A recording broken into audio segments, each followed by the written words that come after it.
I'm Dr. Sharath. I'm a consultant plastic surgeon. I'm more interested into cosmetic plastic surgery, and I have a unit in KIMS Kondapur Hospital which is dedicated to cosmetic surgery services.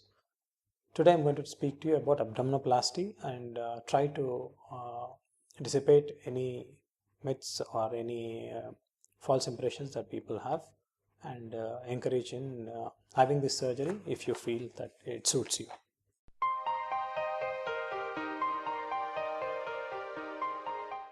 Abdominoplasty is a surgery which is done in individuals who have lax abdominal wall skin with muscle weakness, which leads to a distension of the anterior part of the abdomen. And in this surgery, what it entails is it corrects that excessive laxity of skin underlying muscles by taking away the excess skin, tightening the abdominal musculature.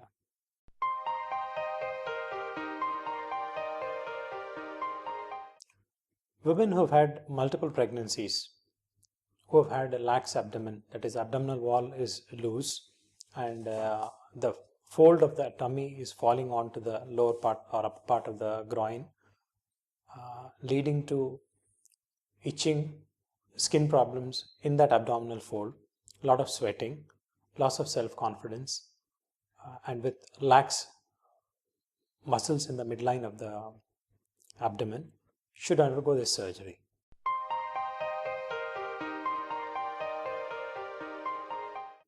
Patients usually are evaluated by a consultant plastic surgeon who assesses their clinical condition and who might ask you about your medication and make sure that the medication that you've been on should be ideal to be on while the surgery is planned. Some individuals are on blood thinners like aspirin, so they will be advised to stop this medication 2 weeks before, prior to the okay from their own cardiologists or physicians who have put the medication for the patients on. And the physical activity is taken into account. The surgery is explained to them, and any questions are answered as to how the surgery would progress.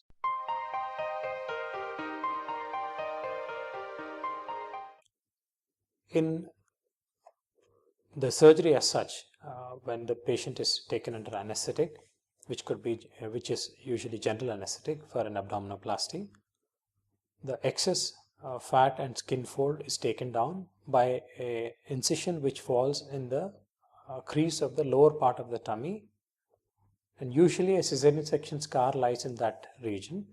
The scar extends from one hip bone to the other hip bone area, and the fold of the skin with the fat is lifted up, extra bit is taken out, the belly button is resighted, the muscles are tightened, and if there is any associated hernia, it's repaired and a mesh is put in if required, and the closure is done.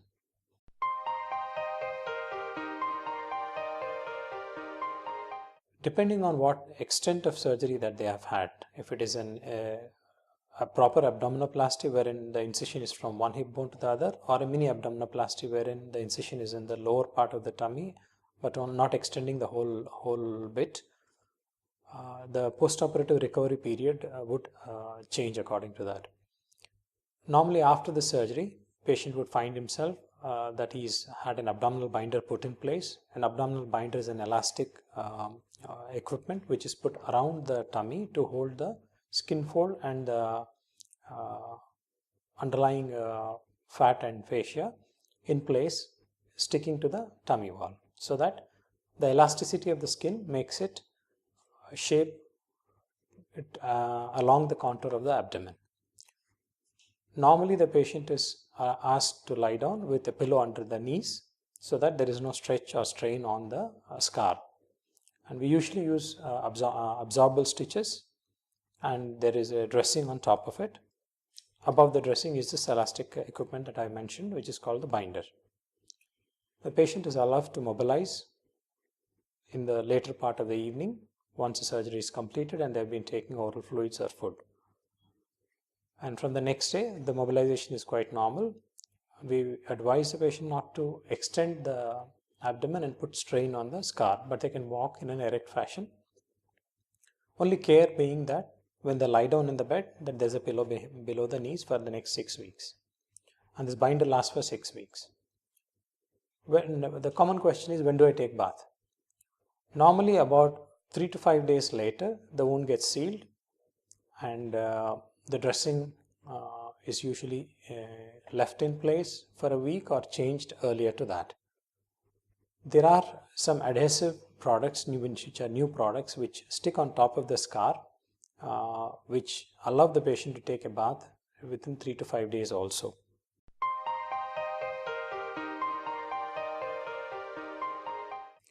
After the surgery, patient can expect a wound healing by about 1 week to 2 weeks with no major maintenance required. If there have been drains put, which is the usual norm during the surgery, these drains are small tubes which lie on either side of the scar and collect any fluid which comes between the abdominal wall and the skin.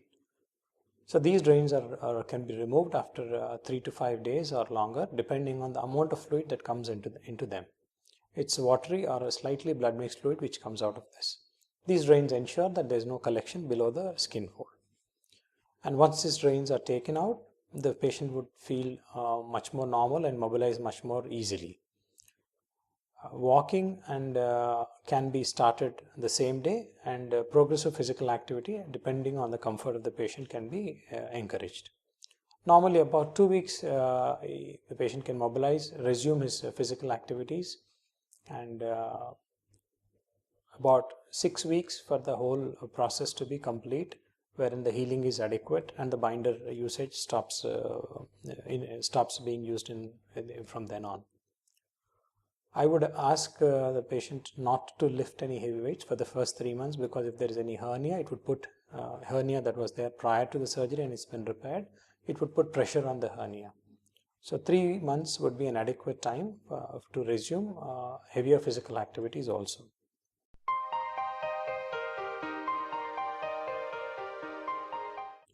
Improved form, because earlier the abdomen was lax and falling forward, the patient's confidence would have been affected. All these can be corrected. And if there was any hernia, that would also be corrected. Improved self-esteem and confidence, including wearing of appropriate clothes, which earlier was a difficulty due to the abdominal laxity, would be an end result. It is a surgery which is reasonably safe when performed in qualified plastic surgeon's hands, and keeping in mind any underlying medical conditions which need to be managed adequately.